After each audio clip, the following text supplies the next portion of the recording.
School में पढ़ते थे जब बच्चे थे, एक चैप्टर आया था, आप लोगों को अगर पढ़ाई में आया हो, पता नहीं बदल गया, जेम्स वाट। एक जेम्स वाट नाम का बालक, जिसको निकम्मा समझा जाता था घर में, वो एक दिन बैठा था, देखा कि एक बटलोई चढ़ी थी और उसके ऊपर ढक्कन रखा था, नीचे से भाप ऐसे करके ढक्कन को उठा देती। उसने फिर वजन रखा, फिर भाप बनी और उठा दी, फिर वजन और बढ़ा के रखा, वजन बढ़ाता गया, भाप उसको उठाती गई। उसी ने इंजन की रचना की थी, जेम्स वाट। आप इसका भाव समझ पा रहे हैं हम क्यों उदाहरण दे रहे हैं? जब आपके अंदर अग्नि पैदा हो रही है, जलन पैदा हो रही, तो आपके जीवन को भगवान की तरफ ले जाने वाले पावर को उठा जागृत कर रही। तुम विचलित होकर उसे विषय भोगों से पुनः शांत कर देते हो। उसे शांत नहीं करना, उसको और बढ़ाना है। आग को जितनी बढ़ जाएगी उतनी जोर से अध्यात्म की तरफ आप चलोगे। उल्टा मत चलो, उल्टा मत सोचो। ये आग समन का अवसर नहीं, आग बढ़ने का अवसर है। आग बढ़ने दो, वही तेजस्वी बनाकर तुम्हें अध्यात्म की ऊंचाई पर चढ़ा देगी। उस बात से अनुभव किया कि भाप में कितनी ताकत है। अगर ये भाप मिले तो बहुत बड़ा कार्य चल सकता। तो वही कोयला झोंककर भाप पैदा करके इंजन के द्वारा ट्रेन निकलवा दी, और उसको सब निकम्मा समझते थे। बस वो विचार, ये चिंतन का विषय। हमारे अंदर जो आग पैदा हो रही, कामाग्नि, क्रोधाग्नि, लोभाग्नि, उसे हम सह रहे हैं। उसको सह रहे हैं तो एक पावर बन रहा है। वो पावर आपको सीधे भगवान की तरफ बढ़ाएगा। अगर आप उसको बुझाने में लग गए तो वो इधर आध्यात्मिक शक्ति क्षीण हो जाएगी और भोगा शक्ति बढ़ जाएगी। ये अनुभव की बातें हैं। आप इसको सहना सीखें, मिटाने में काम नहीं बनेगा। सह करके प्रभु की प्राप्ति हो जाएगी। सहना सीखो, सहना हमारा परम धर्म है। सहन कर गए तो महात्मा, टूट गए तो विषयात्मा, और फिर हमें पता नहीं ये अवसर जो मिला है कब मिले। इसलिए सावधान, सत्संग को सुनो और उसका मनन करो, उसको जीवन में उतारो, तभी लाभ मिलेगा। नहीं रोज सत्संग हो रहा है और अगर आप सुनेंगे नहीं तो 1 घंटा 1.5 घंटा बैठ लिए, फिर वही मनमानी चिंतन, ठीक नहीं। ये 6 बातें जिसके जीवन में है उसके अंदर भक्ति की निष्ठा जागृत हो जाती है और वो सिद्ध महापुरुष हो जाता है। फिर पहला, हर परिस्थिति में क्षमा। बहुत कठिन है, बहुत कठिन है। कोई अपराध पे अपराध करता जा रहा है, हम क्षमा पे क्षमा करते जा रहे हैं। बड़ा प्रभाव क्षमा का है। आप तो क्षमा कर रहे हो, उसका परिवर्तन शुरू हो जाएगा। क्षमा में इतना बड़ा बल है कि जो अपराध कर रहा है उसका परिवर्तन हो जाएगा। क्षमाशील ही परिवर्तन कर सकता है। क्रोध करने वाला या दंड देने वाला महान नहीं माना जाता, क्षमाशील महान माना जाता है। दूसरा, कभी भी किसी भी परिस्थिति में समय व्यर्थ न जाना, वस्तु, व्यक्ति, स्थान के संयोग में। तीसरा, कोई भी भोग सामग्री समीप फिरी पर नहीं भोगना प्रभु के। मेरे प्राप्ति के लिए मेरा भक्त सब सुखों का त्याग करता है, भगवान ने कहा। जो पवित्र भोग हैं उनको भी आवश्यकता के अनुसार ही, विधि भोग हैं जिनका निषेध नहीं किया गया, धर्म पूर्वक भोग सकते हैं, उनको भी आवश्यकता के अनुसार जितना कम से कम सेवन कर सके। चौथा, सम्मान को विश्वत, नीच पुरुषों द्वारा किए हुए अपमान को अमृत मानकर निराभिमानी रहना। पांचवा, निरंतर अपने गुरु प्रदत्त उपासना में आसक्त और इष्ट देव पे आसक्त, जो गुरुदेव ने बताए। छठवां, सदगुरुदेव की पूर्ण शरणागति, पूर्ण आश्रय, एकदम कोरा कागज बनकर वो जैसा जैसा कह रहे हैं वैसे चलने से भक्ति निष्ठा जागृत हो जाती। भक्ति निष्ठा जागृत होने पर वो सबसे अधम और छोटा अपने को समझने लगता है। अपने को इतना तुच्छ मान लेता है कि उसके भजन, सेवा, सद्गुण जितने हैं उनका उसके अंदर अभिमान ही नहीं आता। इसी कारण वो सिद्ध हो जाता है। थोड़ी सी साधना अभिमान उत्पन्न कर देती। क्यों? क्योंकि गुरु कृपा नहीं है। इसलिए जहां निराभिमानी होकर प्रभु से अपना संबंध जो था है, जो रहेगा, उसका बोध हुआ उसी समय उसे भगवान की प्रेम लीलाओं का अनुभव होने लगता है। कभी रोना नहीं आता किसी को, मेरे साथ प्रभु कितनी कृपा कर रहे हैं, कभी रोना नहीं आता है। कैसा कपटी संसार है। गुरुदेव अपनी महिमा से उतर करके, नीचे उतर करके हमारे जैसे बनकर हमसे संभाषण करते हैं, हमें प्यार दुलार शासन करते हैं। कभी एकांत में किसी को गुरु के प्रति रोना आया? मोटे मोटे आंसू सामने गिरते देखते हैं अपनी वासना की पूर्ति के लिए, अपने मन की शांति के लिए, हमारे मन को सुख मिले बस।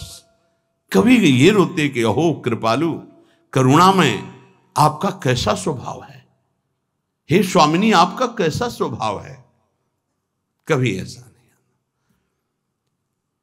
विश्वामित्र जी भगवान के प्रति शिष्य भाव किया तो भगवान शिष्य बन गए। अगर थोड़ा भी विलंब पुष्प लाने में हुआ तो भगवान डर रहे थे कि गुरुदेव की संध्या पूजा में विघ्न न हो जाए, गुरुदेव की जो सेवा में थोड़ा भी समय लगा तो डर गए भगवान। शिष्य भाव, जैसा भगवान के प्रति भाव करोगे वैसा ही भगवान आपके सामने आ जाएंगे। अनंत ब्रह्मांड भगवान ने ही अपने आप से ही रचा है। कितना विलक्षण भजन का प्रभाव होता है कि अनंत ब्रह्मांडों का स्वामी आप जो भाव करोगे वैसा आ जाएगा बन के। अगर आप भगवान को भोग रूप में चाहेंगे तो भोग रूप में भी आ जाएंगे। ऐसा ही है, बड़े कृपालु हैं। जिस रूप में आप चाहेंगे भगवान आ जाएंगे। आप आज भी जो कामना करते हैं ना, मेरे भगवान ही आपकी पत्नी बने हुए हैं, पुत्र बने हुए हैं, आपका परिवार बने हुए, आप पहचान नहीं पा रहे हैं। जो हम कामना करते हैं ना कि आज ये, तो भगवान वही बनकर आ जाते हैं, वही पदार्थ बनकर आ जाते हैं, वही व्यक्ति बनकर आ जाते हैं, वही वस्तु बनकर आ जाते हैं। यद्यपि भगवान ही है, दूसरा कोई नहीं है। वही अपने आप को प्रकट किए हैं। उपनिषद में आता है एकाकी न रमते।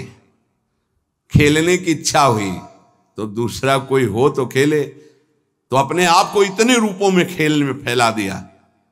एकाकी न रमते, भगवान ने अपने एकोहम बहुश्यामा, मैं ही बहुत रूपों में हो जाऊं, और वो अपने आप से अपने आप में खेल रहे हैं। 3 खेल हो रहे हैं यहां प्रगट में। एक हो रहा है सृष्टि का सृजन बराबर चल रहा है, सृजन भी बराबर चल रहा है, पालन भी बराबर चल रहा है, संहार भी बराबर चल रहा है।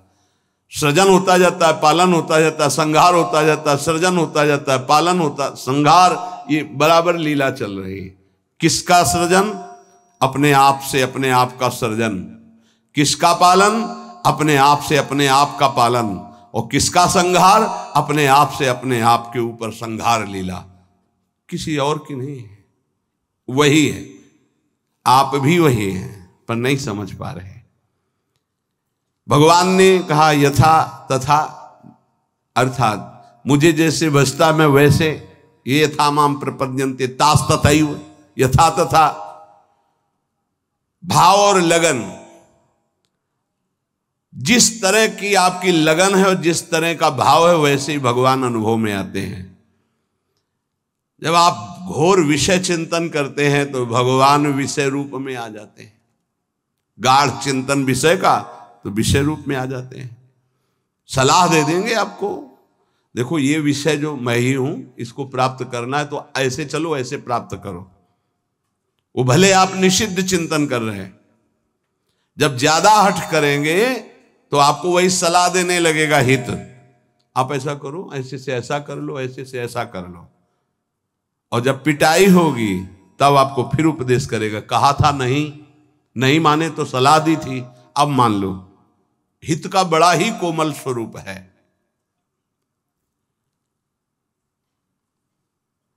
यदि आप भाव से लगन से प्रभु की तरफ चलें तो उधर से प्रभु चल पड़ते हैं। और आपकी चाल और प्रभु की चाल में बड़ा अंतर है।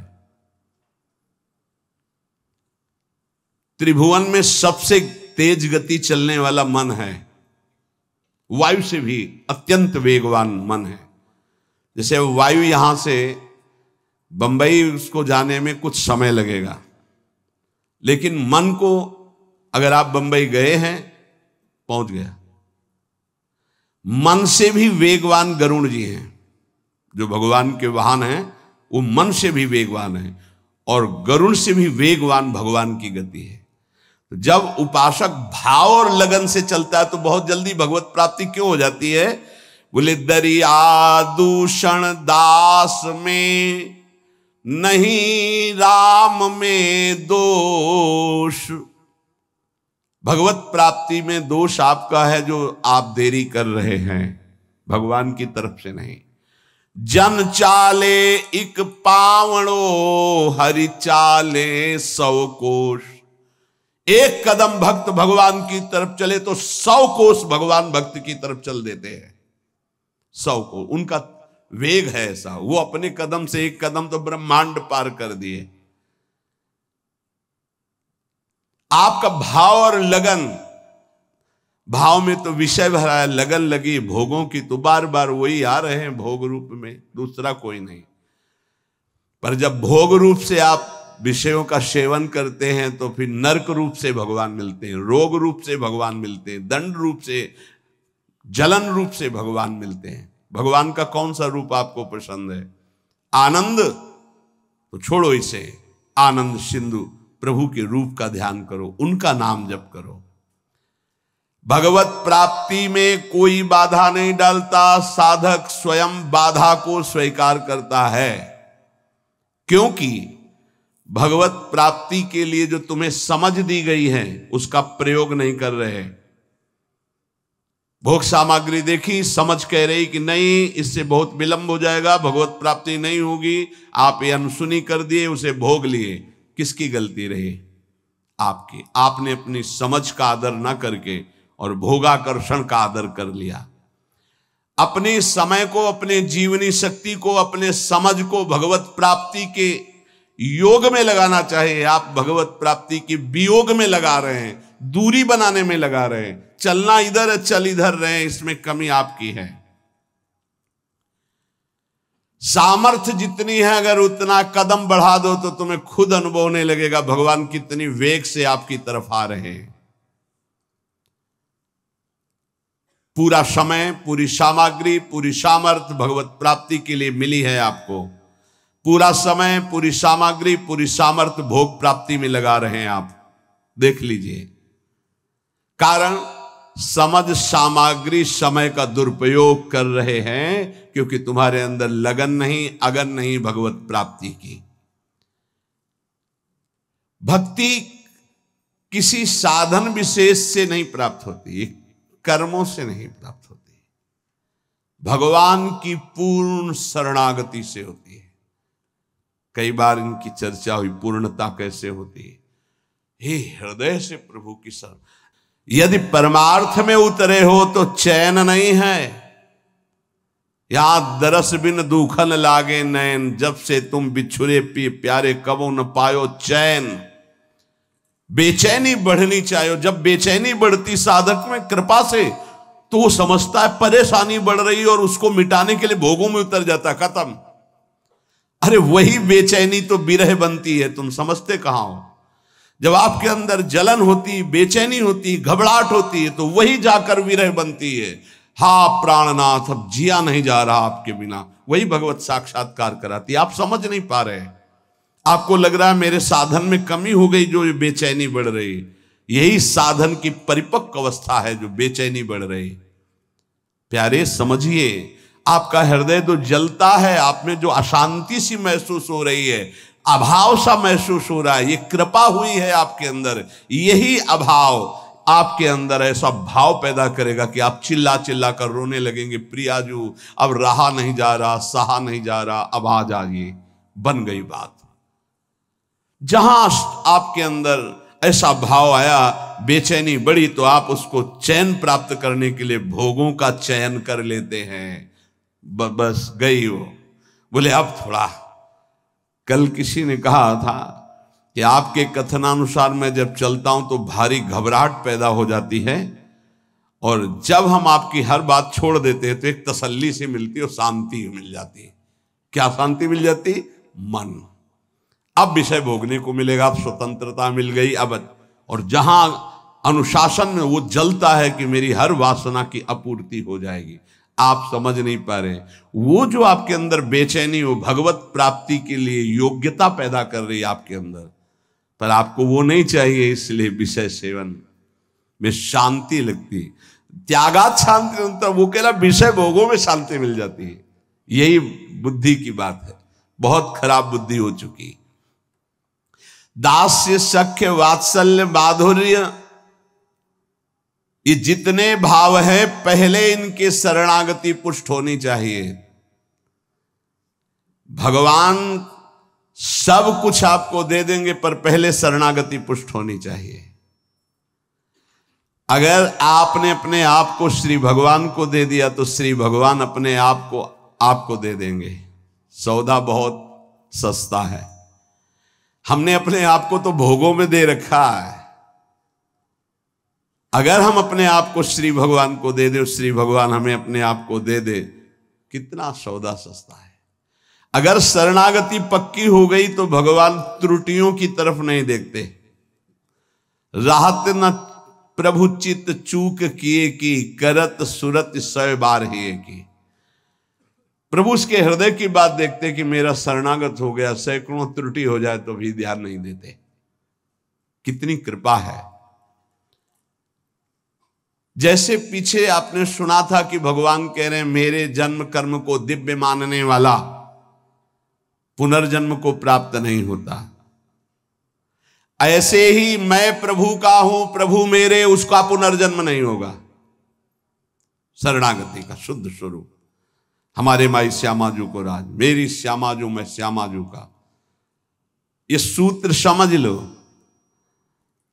प्रभु को अपना मानने वाला अगर उससे त्रुटियां भी होती तो प्रभु नहीं गिनते। जन अवगुण प्रभु मान न कहो, उसको भगवत प्राप्ति हो जाएगी। मैं प्रभु का, प्रभु मेरे। बस किसी भी दबाव में आकर बीच में तीसरा नहीं हो जाना चाहिए। मैं प्रभु का, प्रभु मेरे। फिर मैं प्रभु का ये भी विस्मरण हो गया, केवल प्रभु मेरे। चाहे समझ में आए या ना आवे, इतना समझ लो, संसार का कोई भी संबंध, कोई भी शरीर, कोई भी वस्तु स्थायी नहीं है, कोई भी पद। लेकिन ये बात सदा तुम्हारे अंदर स्थायी बनी रहेगी, मैं प्रभु का, प्रभु मेरे। अगर आ गई है, शरीर छूटा किसी भयानक अपराध से, अगर फिर जन्म हुआ तो ये बना रहेगा, मैं प्रभु का, प्रभु मेरे। और ये आपको परम पद प्राप्ति करा देगा। अवश्य अवश्य भगवत प्राप्ति हो जाएगी। तो अगर भगवान से कोई दुश्मनी कर ले तो उसे भगवत प्राप्ति हो जाएगी। द्वेष कर ले तो भगवत प्राप्ति हो जाएगी, क्योंकि प्रभु से ही तो जुड़ा है वो। भगवान को गाली दे, अपमान करे, नास्तिकता, बिल्कुल भगवान से बैर माने, उसे भगवत प्राप्ति हो जाएगी। यहां की जैसा कहा कि जैसे भक्त भजता है मैं वैसे भजता हूं, तो वो वैर से भजेगा तो वैर से ही सही, पर भगवत प्राप्ति तो हो जाएगी ना। बोले नहीं, भगवान ने एक शब्द कहा है, ये यथा माम प्रपद्यन्ते। प्रपद्यन्ते माने शरणागति। शरण में, मेरी शरण में होकर जैसा भाव करता मैं वैसा अनुभव कराता हूं। तो वो जो भगवान की निंदा करता है भगवान की शरण में थोड़ी है, उसको तो नरक की प्राप्ति होगी। बोले शिशुपाल ने भी तो निंदा की थी, तो रात दिन भगवदाकार वृत्ति रहती थी उसकी। उसे उठते बैठते चलते फिरते कृष्ण ही नजर आते थे। कंस ने भी तो द्वेष किया, तो उसको दाल में जीरा भी कृष्ण ही नजर आते थे।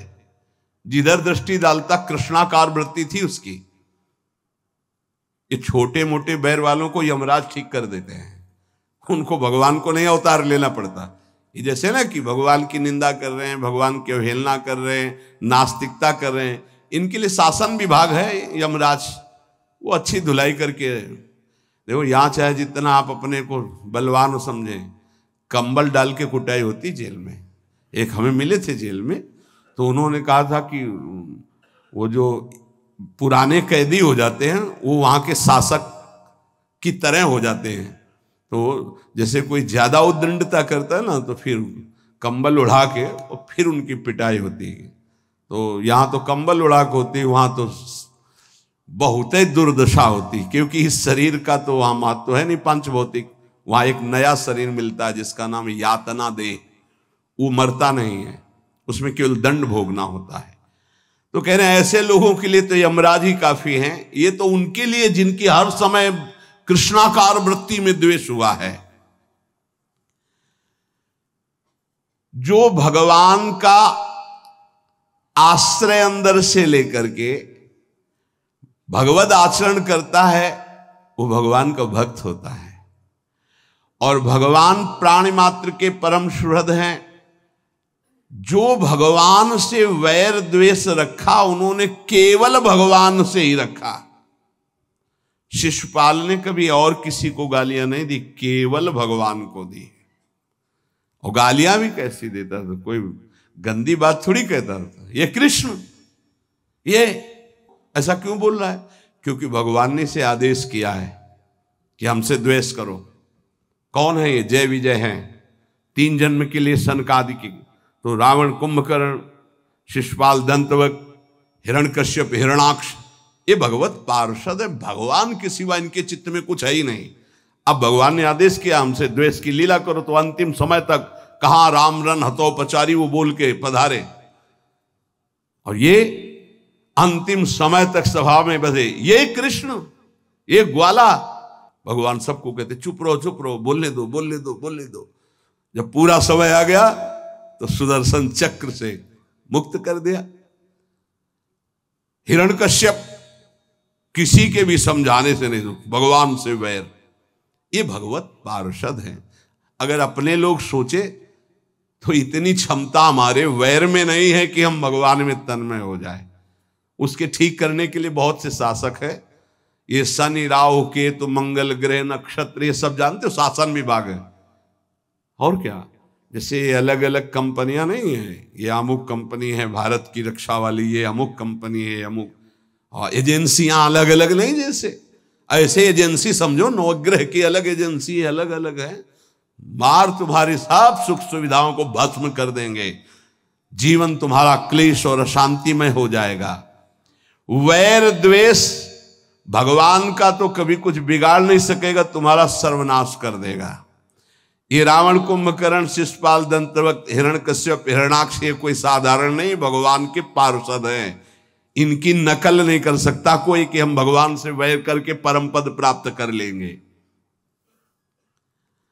भगवान की सुहृदता, शरणागति से रसास्वादन जो होता है वो और किसी भाव से नहीं होता। पर अगर कोई कर ले, कामाद द्वेषाद भयात स्नेहाद यथा भक्तेश्वरे मनः आवेश तदघम हित्वा बहवस्तद गतिम गताहा। काम से भगवान का चिंतन करना, कितने सुंदर भगवान है। कभी ऐसा होगा इनकी अजान बाहु हमें अपने गले लगाएंगे। कितनी सुंदर कपोल है, कितनी सुंदर इनकी अलकावली, कितने सुंदर नेत्र हैं। ये इतने सुंदर हैं कि दंडकारण्य के अस्थिमात्र हो रहे शरीरा जो ऋषि थे, उनके हृदय में भी श्रृंगार रस जग गया। पुरुषोत्तम भगवान श्री रघुनाथ जी को देखकर जब वनवास में थे, वैसा लगा कि प्रभु मुझे आलिंगन करें। भगवान दृष्टि में कहा कि इस समय मर्यादा पुरुषोत्तम अवतार है। उस श्रृंगार रस में भर गए थे सब ऋषि, भगवान की उस सुकोमल भुजा देख करके, वो सौंदर्य रूप देख कहा कृष्णावतार, कृष्णावतार। वो सब गोपी बने आके। जब सियाजू का ब्याह श्री राम जी से हुआ तो मिथिला की जितनी सखियां थी सब सिया जी के सौभाग्य की सराहना कर रही थी। ऐसे दूल्हा, वैसे ही सुंदर दूल्हा रूप महाराज, जिधर दृष्टि जाए वह उधर ही सबको चित्त को चुरा ले। तो सियाजू की सब सखियां कोई बोल तो पाई नहीं, पर सबके मन में था कि क्या कभी ये हमें अपने हृदय से लगाएंगे ऐसे, क्या कभी हम इनका साथ प्राप्त कर पाएंगे। जो सियाजू को सौभाग्य मिल रहा है मैं इनकी सखी हूं, क्या। तो राम जी दृष्टि से देख के इशारा करते कि इस समय मर्यादा पुरुषोत्तम अवतार है, एक हमारा अवतार होगा द्वापर में लीला पुरुषोत्तम प्रेम में। आओ सबको निमंत्रण दे, आओ वहां आपके हर चाह पूरी होगी। दृष्टि से देखना, मंद मुस्कुरा देना, बाहु प्रसार परिरम, आओ आलिंगन ही नहीं परिरमन, गाढ़ आलिंगन, नृत्य, उच्छिष्ट का पान करना, अधरामृत का पान करना। जिस समय भगवान रास मंडल के अंतर ध्यान होने के बाद जब प्रकट हुए तो गोपीजन ने एक चूनरी डाल दी अपनी, चूनरी के ऊपर चूनरी। जब उस पे बैठे तो सुखदेव जी कह रहे ओहो, साधना से परम पवित्र किए हुए बड़े बड़े योगींद्र मुनींद्र अपने हृदय में जिनका ध्यान धरने की चेष्टा करते परीक्षित, वो भगवान गोपियों की ओढ़नी पर बैठे। एक और वेद की ऋचाएं नेति नेति कह के वर्णन करते उनका प्रभु कभी साक्षात आलिंगन करने का अवसर मिला। आओ कृष्णावतार में दंडकारण्य के ऋषि, मिथिला की सखिया और श्रुति, जो वेदों की ऋचाएं, वो साक्षात गोपी भगवान उनका जो भाव है उसी सुख को प्रदान कर रहे हैं। किसी भी तरह से भगवान काम और द्वेषाद, द्वेष भी ऐसा कि केवल भगवान से हो, बस दूसरा नहीं। इतनी अनन्यता तुम्हारे द्वेष में हो, दूसरे से द्वेष नहीं, केवल भगवान से। कामात द्वेषात भयात, भयभीत होकर के भगवान का चिंतन होना, स्नेहाद प्रेम से, सौहार्द से, किसी भी तरह से यदि भगवान में मन लग जाए, काम से, द्वेष से, भय से, स्नेह से, किसी भी संबंध से, तो कह रहे हैं वो सारे पाप नष्ट करके वो चिंतन भगवत प्राप्ति करा देता है। इसलिए ये यथा माम प्रपद्यन्ते तास तथैव भजाम्य हम, भगवान कहते जो मुझे जैसे भजता है मैं उसको वैसे भजता हूं। तुम्हारे द्वेष में इतनी ताकत नहीं कि आकाश से द्वेष करके कुछ प्यार कर लो। प्रेम करने का अवसर आया है, भगवान के नाम से, रूप से, लीला से, धाम से परम मंगल हो जाए। एक बार हृदय में फिर बैठा लो। तुम्हारी पांचों ज्ञानेंद्रियां और मन तुम्हारी दुर्गति करते आए हैं, यही तुमको आगे बढ़ने में इस समय जो आपको भगवत मार्ग मिला है बाधा पहुंचाएंगे। इनकी मांग को मत मानो। जबान कहती अच्छा अच्छा पाऊं, ये जबान कह रही, रसेंद्री की बात है प्यारे, तुम्हारी मांग नहीं, तुम समझ नहीं पा रहे। इंद्रियों की विलासता तुम्हें नारकी गतियों में पहुंचा देगी। क्या क्या पूरा करोगे, कब कब पूरा करोगे। देवहूति जी आदि सम्राट महाराज मन की पुत्री है। जब करदम जी से ब्याह हो गया, चले गए मन शत्रुपा जी, वो तो अपनी साधना में, सेवा में लगी रही। कई वर्ष तक कोई चेष्टा नहीं। आंख खुली, एक दिन देखा तो झुर्रियां पड़ रही हैं, शरीर सूख गया। कहां राजकुमारी और कहां एक ऐसे महान तप संपन्न ऋषि की सेवा पति रूप से। क्या चाहती हो तुम, बहुत कृश हो गई हो, क्या चाहते हो। अब भगवान गृहस्थ में तो पाणी ग्रहण जैसा भाव हो गया, लेकिन गृहस्थ धर्म की पूर्ति तो हुई नहीं। अच्छा, तो इस सरोवर में स्नान करके आओ। जे ही सरोवर में डुबकी लगाई, ऐसा सुंदर रूप स्वस्थ प्रकाशित हुआ। संकल्प किया, कितने खंड का विमान तैयार हो गया। देवराज इंद्र के पास भी वो विमान नहीं। ऐसा आकाशचारी देव गंधर्वों को भी मोहित कर ले, ऐसा विमान और सब विश्व ब्रह्मांड की भोग सामग्री 9 रूपों में अपने आप को विभाजित किया। क्या क्या बाद में देहूति जी के वचन भगवान कपिल देव जी से थे कि बेटा अब मुझे बचा लो, उद्धार कर दो, तुम पुत्र रूप में आए हो, प्रभु हो मैं जानती हूं। ऊब गई इन दुष्ट इंद्रियों से। महायोगी करदम जी 9 रूपों से अपने को विभाजित करके ऐसे विमान पर आकाशचारी देव गंधर्वों को भी मोहित करने वाले विलासिता भोग से संपन्न, न जाने कितना वैभव सुख सब। तब देहूति जी ने कहा मैं ऊब गई इन दुष्ट इंद्रियों से, कभी ये तृप्त नहीं होंगी, भगवान कैसे विश्राम मिले। तब उपदेश किया भक्ति योग का, सांख्य योग का, अष्टांग योग का, कैसे परम पद प्राप्त होता है। तो बात मान लो, ऐसे ऐसे महान भोगों को भोगने वाले भी आखिरकार हार गए। जब शौभरी जी ने देखा मछली की क्रीड़ा और काम जागृत हुआ, 50 ब्याह मानधाता की पुत्रियों से किए। मानधाता ने विचार किया कि ये ऋषि क्या सुख दे पाएंगे हमारी राजकुमारियों को। तब कहा कल आना और यमुना किनारे देखना करके, तुम्हारा स्वागत करने के लिए कुछ हमारे जन भी होंगे। तो सोचा पता नहीं फूस की झोपड़ी बनाई होगी, आकर के ऐसे नगर की रचना की संकल्प से कि देवराजेंद्र के पास अमरावती में भी ना वो महल था, ना वो शोभा थी, ना वो संपत्ति थी। तप के द्वारा ऐसा नगर रच दिया। स्वागत हुआ महाराज मानधाता का। आश्चर्यचकित थे कि मैं सम्राट हूं, मेरे पास तो ऐसा कुछ नहीं जो एक इस योगी के पास है। 50 राजकुमारियों से गृहस्थ धर्म का बड़ा वैभव।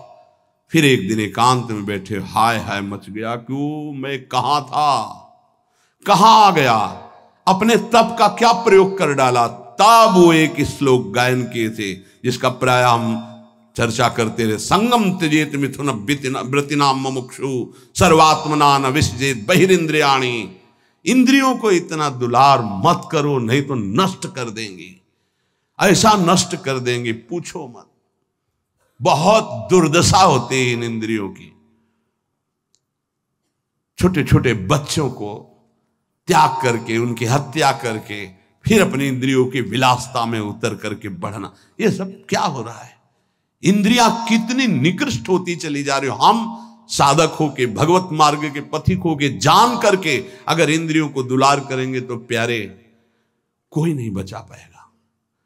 ये माया रौंद देगी। इसलिए प्रार्थना है जितने से भगवत भजन न छूटे उतना तो दुलार करो। इतना दुलार ना करो कि प्रभु को भूल जाओ, माया तुम्हें अपने सीमा में ले ले। बहुत बहुत जन्मों के बाद हमको ये अवसर मिला, चूको मत। मान लो अभी प्रार्थना करते हैं, अभी डांट लगा देते हैं, आगे चलकर तुम्हें कोई डांट लगाने वाला नहीं मिलेगा, प्रार्थना करने वाला नहीं मिलेगा। एक शब्द याद कर लो, जो मिलेगा वो शोषण करने वाला मिलेगा। माँ जैसा दुलार, पिता जैसा शासन हमारे भगवान स्वयं प्रकट होकर करते हैं। वो हमारे गुरुदेव होते हैं। अनंत माताओं का प्यार, अनंत पिताओं का शासन वही कर। अगर अब ना उद्धार हुआ, अब ना कल्याण हुआ, तो भगवान जाने किस युग में ये अवसर आएगा। छोड़ दो ये बातें। 5 ज्ञानेंद्रियों की मांग को अपनी मत मानो। नाम जप करो, जैसे बने वैसे अग्नि जो अंदर जल रही उसको सह जाओ। यही तुम्हारे लिए आगे उत्थान का कार्य। आप समझ नहीं पा रहे। हर समय नाम जप करो, हर समय अपने इष्ट की प्राप्ति की लगन रखो। मुझे प्रिया प्रीतम चाहिए। हम कह रहे मांग रहा है मन विषय, लेकिन आप झूठे से शुरू करो, मुझे प्रिया प्रीतम चाहिए। ए मन, मुझे प्रिया प्रीतम चाहिए। अभी आनंद का अनुभव होने लगेगा। यही मांग सच्ची हो जाएगी। झूठा खेले साचा होए। श्री राधा वल्लभ लाल की।